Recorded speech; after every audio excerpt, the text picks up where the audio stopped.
भयभीत आंखें, सहमा हुआ चेहरा, शब्दों से बेखबर, वह रसोई के दरवाजे पर आ खड़ी हुई है। उसका कोई न कोई नाम तो अवश्य होगा। इस परेशानी के वातावरण में भी वह क्या सोचने बैठ गया है। पुरुषोत्तम नायर वही नाटक दोहरा रहा है जो कि पिछले वर्ष भर से करता रहा। मैं आपका घर लेके भागने वाला नहीं जी। हमारे साथ कभी भी ऐसा नहीं हुआ जी कि अपन के साथ कोई झोपड़पट्टी वाले की माफिक बात करे। मैं फिर से विचलित हो जाता हूँ। 50 वर्षीय नायर की तीसरी पत्नी नई नवेली दुल्हन की ओर देखता। नायर त्रिवेंद्रम से नया विवाह करके कल ही लौटा है। क्या मैं ठीक कर रहा हूँ? सूरी साहब को गुस्सा आ गया है। शुक्ला जी तुसी पागल न बनो, बस तुसी हुण पासे हो जाओ। ए मादर, पिछले 3 महीने से तूने क्या नाटक लगा रखा है? भाड़े की बात करो तो आज देता कल देता। सूरी साहब मना कौन करता जी, मेरा डिपॉजिट है ना आपके पास। तेरी माँ का, अब भी कुल मिलाकर 6 महीने का भाड़ा हो गया 60,000 रुपया और तेरा डिपॉजिट है 50,000 और उसमें से भी 5,000 तेरे दलाल ने रख लिया था। उसमें बचा 35, बाकी 15,000 तेरा बाप देगा। क्या क्या सपने दिखाकर मुंबई लाया होगा अपनी तीसरी पत्नी। क्या क्या सपने दिखाकर मुंबई लाया होगा अपनी तीसरी पत्नी को। मायावी नगरी बंबई पहले ही दिन उसे क्या क्या जलवे दिखा रही। वह शायद थोड़ी ही देर पहले नहाकर गुसल खाने से बाहर निकली। उसके बाल गीले हैं। उसने एक प्यारा सा छोटा सा कुत्ता गोद में उठा रखा। सूरी साहब की घुड़की सुनकर कुत्ते को महसूस हुआ कि उस पर दबाव थोड़ा बढ़ गया है। वह घबराकर अपनी मालकिन की ओर देखने लगा। मालकिन हिंदी न जानते हुए भी घटनाक्रम को समझने का प्रयास कर रही। महेश से अब सहन नहीं हो पा रहा है। 6.25 फुट लंबे महेश के गठे हुए शरीर की मछलियां उसकी काली टी-शर्ट से बाहर फिसलने लगी। उसने सीधे नायर का गिरेबान पकड़ लिया है। ठेठ मराठी लहजे में शुरू हो गया है। ठाव हाय का तुला पाटिल मल्यातल मला। मिस्टर शुक्ला, ये क्या बिहेवियर है जी? मिस्टर, मेरा गिरेबान छोड़ो जी। नायर पूरी तरह से गड़बड़ा चुका था। इकाई भी इकाई नहीं माला, समन सामान तुला फेंकून देन खाली। मैं घबराकर महेश को अलग करने का प्रयास करता। महेश मुझ पर नाराज होने का नाटक करता है। भाई साहब, अब भी बीच में नहीं बोलने का। माँ कसम, इसने अगर अब्बी का अब्बी फ्लैट खाली नहीं किया तो इसका सारा सामान 4थे माले से नीचे फेंक दूंगा। नायर ने ऐसी स्थिति की कल्पना भी नहीं की थी। उसके दिमाग में तो यही योजना उड़ रही थी कि किस प्रकार लैट को हड़प लिया जाए। लैट का मालिक तो लंदन में रहता है। भला उसके पास समय कहाँ है कि बंबई आकर लफड़े में पड़े। उसे पूरी उम्मीद थी कि वह लैट हथिया लेगा, किंतु यहाँ तो पूरा मामला ही पलट गया था। शुक्ला जी, आप जेंटलमैन आदमी है जी। I respect you. अब यह गुंडा मवाली की माफिक बात करेगा तो ठीक नहीं है जी। नायर का सांस उखड़ने लगा था। चेहरे पर बदहवासी छा रही थी और मैं स्वयं महसूस कर रहा था कि नायर की स्थिति कई स्तरों पर पतली हो रही थी। मुझे अपने स्वर की शालीनता पर स्वयं ही आश्चर्य हो रहा था। देखिए मिस्टर नायर, पिछले 2 सालों से आप हमें तंग कर रहे हैं। अगर पहले से ही आप हमारी बात मान लेते तो यह हालात हम सबको नहीं देखने पड़ते। मैं शायद नायर की कही हुई बात से प्रभावित होकर जेंटलमैन बनने का प्रयास कर रहा था। शुक्ला जी, हमको आपके घर में रहने का भी नहीं जी। सच बोलेगा तो इस घर में कोई है जी, कोई रहता है, बहुत तंग करता है जी। हमने कितनी पूजा करवाई जी, मगर कोई फायदा नहीं। रात को जब बेडरूम में सोता जी तो जैसे कोई मेरा गला दबाता जी। हमको इधर रहने का कोई शौक नहीं जी, इस घर में भूत जी। नायर ने बेडरूम की तरफ इशारा करते हुए कहा। अरे नायर, जब तुम उस भूत के पति को इतना परेशान करोगे तो वो भूत तुमको छोड़ेगा क्या? ना जाने यह बात अचानक मेरे मुंह से कैसे निकल गई, लेकिन उसके बाद एक पल भी मेरा व्यक्तित्व वहां मौजूद नहीं रह पाया। रसोई के दरवाजे के निकट भीगी बिल्ली की गोद में डरा सहमा कुत्ता मुझे परेशान करने लगा। चांदनी भी कई बार गुसलखाने से नहाकर यूं ही ठीक उसी स्थान पर खड़ी होकर मुझे आवाज लगाया करती थी। मैं चाहे कितना भी व्यस्त क्यों न हो, उस आवाज को एक बार सुन लेने के बाद काम छोड़ देना विवशता हो जाती थी। चांदनी मेरे जीवन में वास्तविकता की खुशबू भरने वाली चांदनी, मुझ जैसे बेवकूफ इंसान के जीवन में अक्ल का दिया जलाने वाली चांदनी। उस सिंह राशि वाली अप्रतिम सुंदरी को कर्क रोग ने जकड़ लिया था। ठीक उसी जगह मेरी गोद में चांदनी ने मौत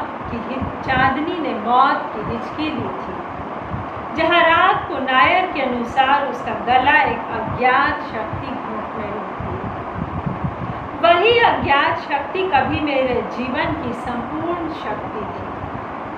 5 वर्षों तक कैंसर से जूझती चांदनी अपने अंतिम दिनों में बस इसी कैमरे में कैद होकर, इसी कमरे में, माफ कीजिएगा 5 वर्षों तक कैंसर से जूझती चांदनी अपने अंतिम दिनों में बस इसी कमरे में कैद होकर रह गई थी। अस्पताल से उसके लिए एडजस्टेबल बेड ले लिया था। वह अस्पताल में नहीं मरना चाहती थी। घर में ही ऑक्सीजन, मॉर्फिन और अकेलापन। वह सारा समय दीवार पर लगी काले रंग की घड़ी को देखती रहती थी। उस घड़ी के डायल में मकड़ी का जाला बना था और सेकंड के कांटे पर मकड़ी बनी थी। उसी मकड़ जाल में गुम रहती चांदनी। शायद उसे एहसास हो चला था कि वह किसी भी घड़ी हमारा साथ छोड़कर जाने वाली है। एक दिन वही चांदनी तस्वीर बनकर दीवार घड़ी के स्थान पर विराजमान हो गई। क्या वही नायर को यहाँ चैन से नहीं जीने दे रही थी? अरे कितनी पूजा करवाए, केरल से पुजारी पंडित बुलवाए, मगर वो तो जाने का नाम नहीं लेती। अक्खे घर में चलती फिरती दिखाई देती है। तो घर खाली क्यों नहीं कर देते? पूजा पाठ के चक्करों में क्यों पड़े हो? पूजा पाठ से चिंतित सूरी साहब का फोन लंदन भी आया था। ओ शुक्ला जी, ओ हरामी बड़ा परेशान कर रहा। चैन ते किराया नहीं देंदा जी, ते चक्कर लगवा रिया है। मादर ने लिविंग रूम दे विच 6 बाय 6 दा एक मंदिर बनवा लिया जे। रोज पूजा करी जाता है। मैं परेशान अपनी यादों के ताजमहल से दूर लंदन में बैठा। वहाँ की सर्दी में भी पसीना आ गया। अगर उसने 18 बाय 10 के कमरे में 6 बाय 6 का मंदिर खड़ा कर दिया तो मेरा लिविंग रूम लग कैसा रहा होगा। लेकिन मंदिर तो मैंने रसोई में बनवा रखा था। एक छोटा सा लकड़ी का मंदिर जनार्दन से बनवाया था। उसमें शंकर भगवान से लेकर ईसा मसीह तक को प्रतिष्ठित कर रखा था। फिर नायर को इतना बड़ा ढांचा लिविंग रूम में बनवाने की क्या ज़रूरत आन पड़ी थी?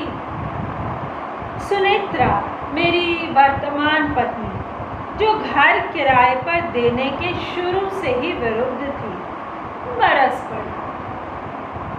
आप न बस अपने आप को ही अक्लमंद समझते हैं। वो चंद्रकांत आपका सगा हो गया, वह है तो दलाल ही ना। पूरे 80,000 खा गया हमारे। एक अनजाने आदमी के हवाले किराया लेने की जिम्मेदारी डाला। हमें तो पूरे 1 लाख का फटका लग गया ना। सोसाइटी चार्ज 2,000 महीना जेब से गए और 80,000 ऊपर से। जब मेरे लिए कोई चीज़ खरीदनी होती है तो बजट याद आ जाता है। चंद्रकांत, वो अचानक अनजान व्यक्ति कैसे बन गया? जब चांदनी जीवित थी तो भाभी भाभी कहता थकता नहीं था। उसकी पत्नी मेधा तो मुझे राखी बांधने लगी थी। अपने लोग कितनी आसानी से धोखा देकर बेगाने हो जाते हैं। यह फ्लैट भी तो उसी ने खरीदवाया था। मुझे लगता है कि ये फ्लैट है जो टाइपिंग मिस्टेक होकर फ्लैट हो गया। कितना अपना सा बन गया था। सूरी साहब उस समय बिल्डिंग के सेक्रेटरी थे। चंद्रकांत ही उनसे मिलवाने ले गया था। कितनी बार तो भोजन भी हमारे साथ ही किया करता था। अरे पूड़ियाँ तो भाभी जी बनाती हैं बस, और उस पर कद्दू की सब्जी। कमाल करती है भाभी। चंद्रकांत खाता भी जाता था और चांदनी की तारीफ भी करता जाता था। सूरी साहब हमेशा कहा करते थे, शुक्ला जी, दलाला नु एना ज़्यादा मुंह न लगाया करो। दलाल पहले दलाल के फिर पूछो। और मैं सूरी साहब को खिसका हुआ माना करता था। चंद्रकांत मेरे कहे अनुसार नायर से पैसे तो वसूलता रहा, लेकिन उसे मेरे बैंक के खाते में न डालकर अपने खाते में जमा करवाता रहा। मैं जब भी लंदन से फ़ोन करके पूछता तो जवाब मिलता, चिंता न को भाई साहब, भाड़ा में ले आया। झूठ भी तो नहीं बोलता था। किराया तो ले आया था, लेकिन खा जाता था। बम्बई के प्रति मेरे सारे भ्रम उसने तोड़ दिए। मैं तो घर किराए पर देना ही नहीं चाहता था, बस चंद्रकांत ने ही फंसा दिया था। भाई साहब, आप भी कमाल करते हैं। सुना नहीं, खाली घर भूत कवास। घर खाली रखेंगे तो दीवारें तक खराब हो जाएंगी, किराए पर दे देते हैं। भाड़ा हर महीने में कलेक्ट करता रहूँगा और आपके बैंक में जमा करवाता रहूँगा। कम से कम सोसाइटी का तो खर्चा निकलता रहेगा। काश यह हो पाता। सुनेत्रा हमेशा कहती है, आपको बेवकूफ़ बनाना तो बहुत ही आसान है। बस कोई आपकी थोड़ी सी तारीफ कर दे कि आप कितने अच्छे हैं, कितनी अच्छी कहानियाँ लिखते हैं, बस हो गए आप उस पर फिदा। वो 5,000 मांगे तो बस पकड़ा देंगे। क्या बिना विश्वास या जीवन की गाड़ी पटरी पर चल सकती है? जीवन में कहीं न कहीं किसी न किसी पर तो विश्वास करना ही पड़ता है। किसी विश्वास के तहत ही तो हम अपने बच्चों को उनके स्कूल के अध्यापकों के हवाले कर देते हैं। यह भी तो एक विश्वास ही है कि पति पत्नी एक दूसरे को जहर देकर मारने का प्रयास नहीं करेंगे। हाँ, जब विश्वास को ठेस पहुंचती है तो दर्द बहुत होता है ना। आज तो आलोक भी यही कह रहा है, आप भी कमाल करते हैं। मुझे क्यों नहीं सौंपी यह जिम्मेदारी?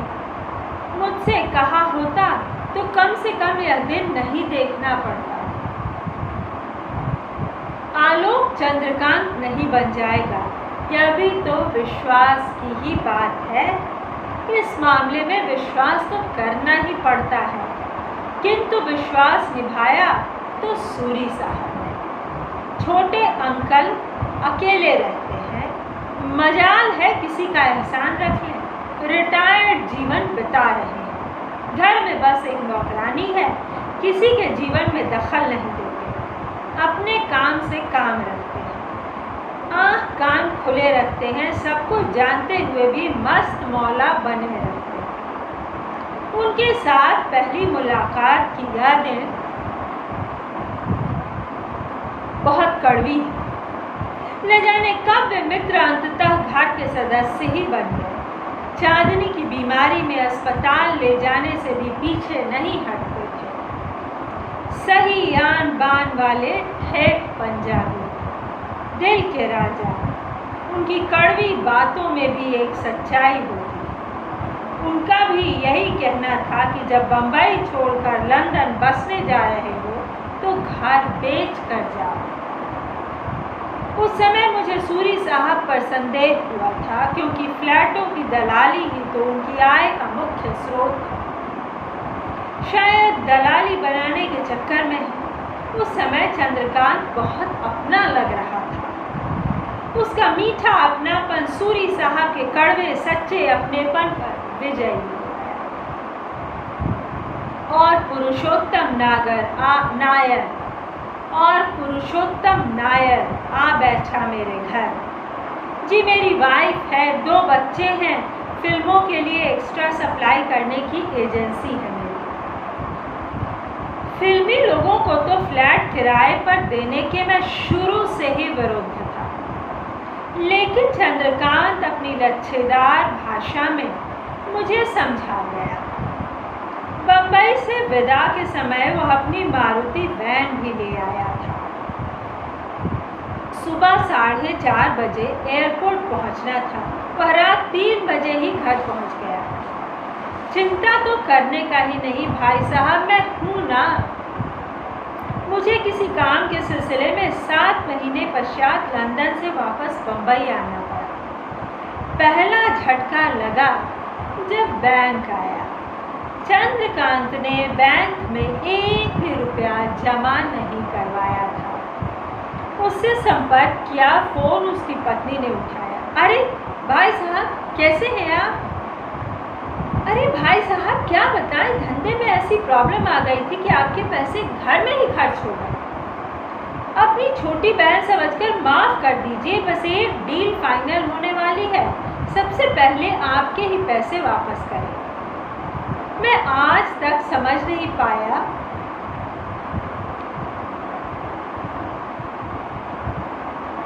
कि उस अनदेखे चेहरे की आवाज पर न चाहते हुए भी मैं कैसे विश्वास कर पाया।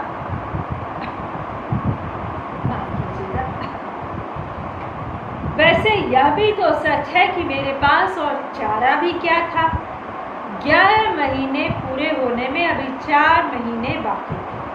या तो 4 महीने का किराया भुलाकर किसी और पर विश्वास करता, फिर यह भी तो परेशानी थी कि जिस किसी को बताऊंगा वही मजाक उड़ाएगा।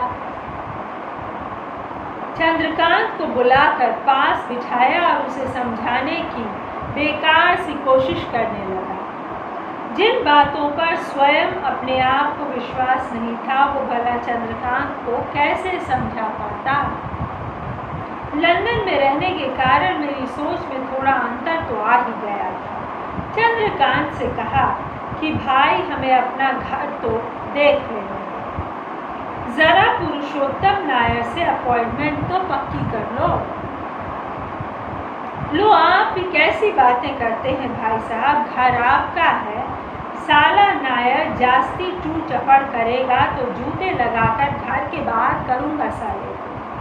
फिर भी मैं नहीं मानी। पुरुषोत्तम नायर को फोन किया और 4 बजे का अपॉइंटमेंट लेकर ही घर की हालत देखने पहुंचा। घर के बाहर अभी भी चिर परिचित सुरक्षा द्वार लगा था। दरवाजे पर स्वागत नायर के कुत्ते ने किया। चांदनी भी तो हमेशा अपने कुत्ते शेरा की बातें किया करती थी।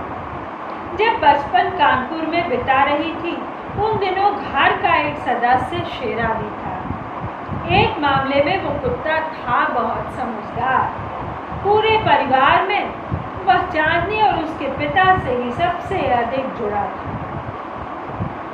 चांदनी के नेत्र सदा से ही शेरा को याद करते सजल हो जाते थे।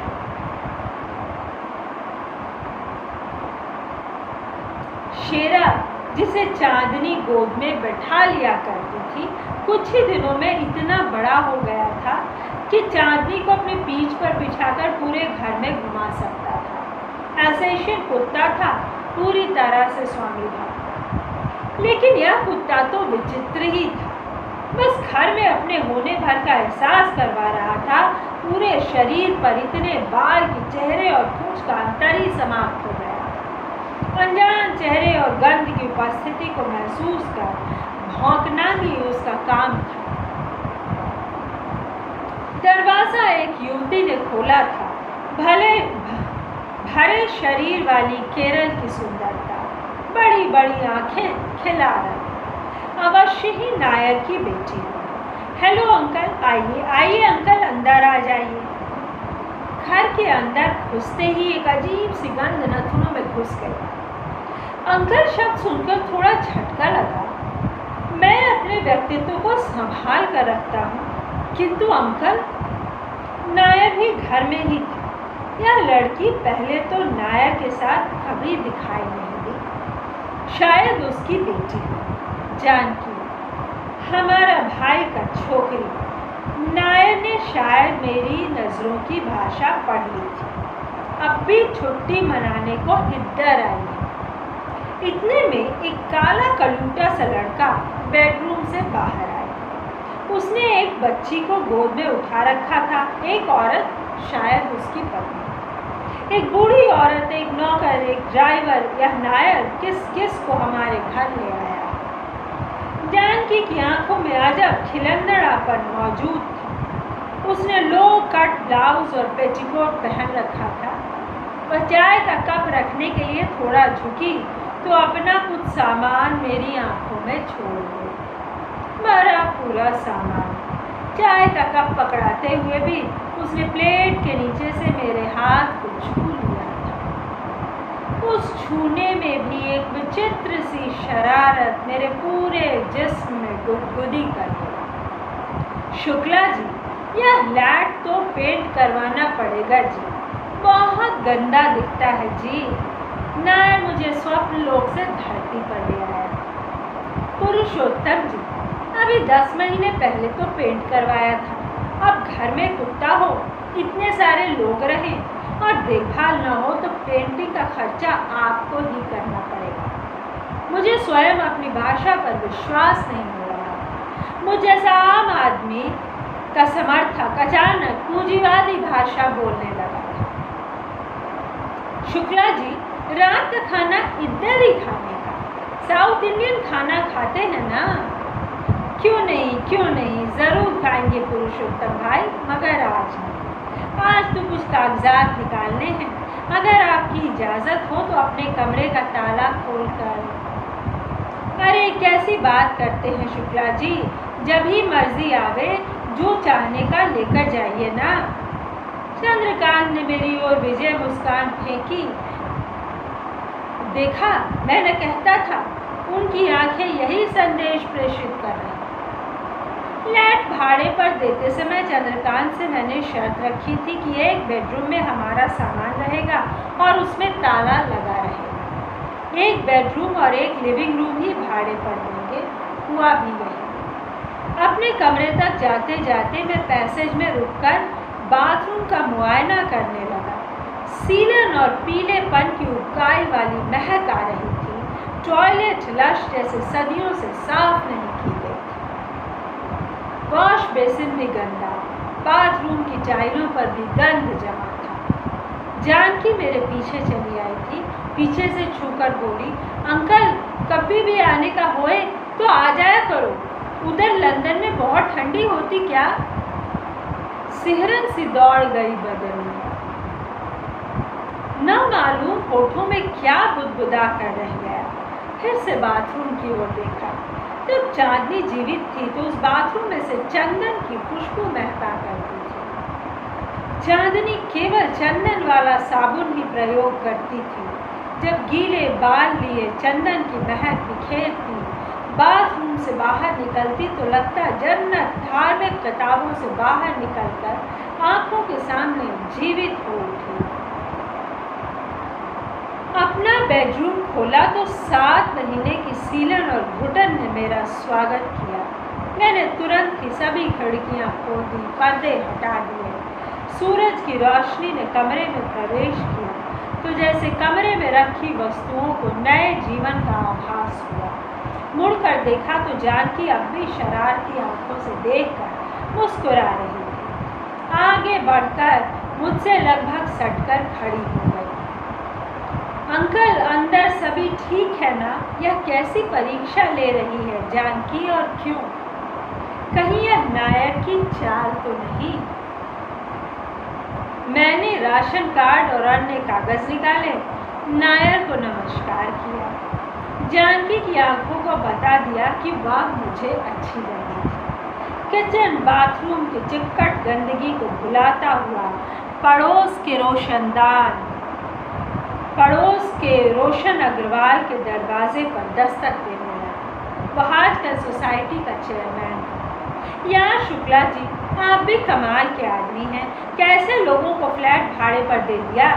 सोसाइटी तो आपके खिलाफ रेजोल्यूशन पास करने वाली थी, वो मैंने किसी तरह रोक लिया। आपके साथ पुरानी दोस्ती है। साला पाखंडी, मुझे बेवकूफ़ बनाने पर तुला था, परंतु मैं तो गलत साबित हो ही चुका था। चंद्रकांत और नायर मुझे गधा साबित कर ही चुके थे। सुनेत्रा से जब सामना होगा तो बातों के ऐसे तीर मारेगी जो असह्य हो जाएगी। प्रकट में मुस्कुराने के सिवा मेरे पास कोई चारा भी तो नहीं था। क्यों रोशन भाई, क्या हो गया? अरे धंधे वालों को फ्लैट भाड़े पर दे दिया आपने, तो क्या बेकार लोगों को देता? यार, भाड़ा देने वाले कोई ना कोई तो धंधा करेंगे ही ना। उस कठिन परिस्थिति में भी मैं चुहल करने से नहीं चूका। आप भी कमाल करते हैं साहब। यह जो नायर के घर रहती है ना जानकी, साली धंधा करती है। एक दिन तो मुझसे ही रात का सौदा करने बैठ गई थी। जानती नहीं कि हम शादीशुदा शरीफ लोग हैं। आखिरी बात उसने अपनी पत्नी को देख कर कही थी। अग्रवाल की पत्नी भी मुझे अंकल कहती है। अब देखिए ना अंकल, शरीफ लोगों का तो बिल्डिंग में रहना ही मुश्किल हो गया। और मैं अवाक उस औरत को देखे जा रहा था जो कि अग्रवाल के साथ घर से भाग आई थी और आज शराफत का ढिढोरा भी दे जा रही। मैं शायद उसकी बात समझने का प्रयास भी करता, किंतु अंकल सुनने के पश्चात तो गुस्से पर काबू रख पाना भी मुश्किल हो रहा था। चौथे माले से नीचे उतरते समय चंद्रकांत अपनी डफली बजा रहा था। भाई साहब, अगर आप नायर से नाराज हैं तो साले को निकाल बाहर करते हैं और दूसरा किराएदार रख लेते हैं। आप तो जानते हैं कि अपना काम तो एकदम पक्का रहता है। हरामी, किराया तो साला खुद खा गया है। अब डिपॉजिट 50,000 माफी चाहती हूँ, कहाँ से वापस करेगा?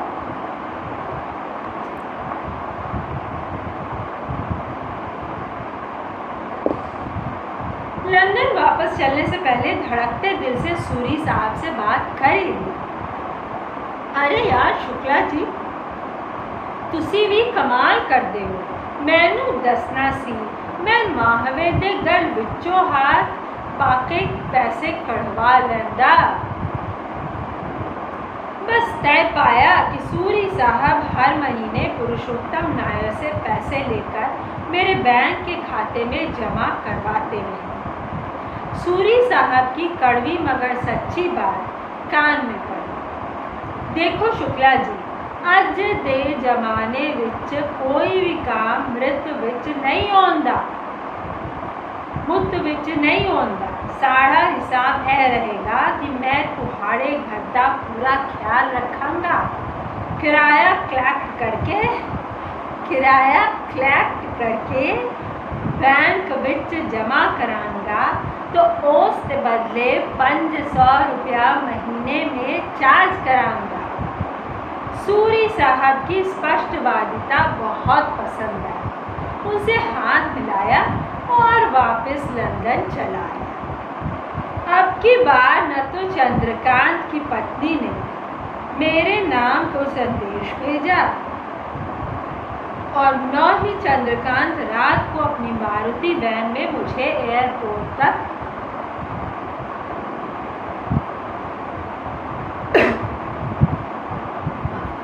विदा करने आया।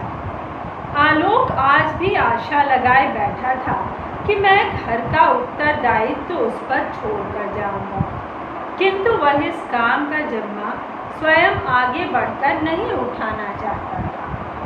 मैं तो भाड़े का जिम्मा सूरी साहब के सिर लगाकर लंदन वापस चला गया, किंतु अब परेशानी शुरू हुई पुरुषोत्तम नायर के लिए।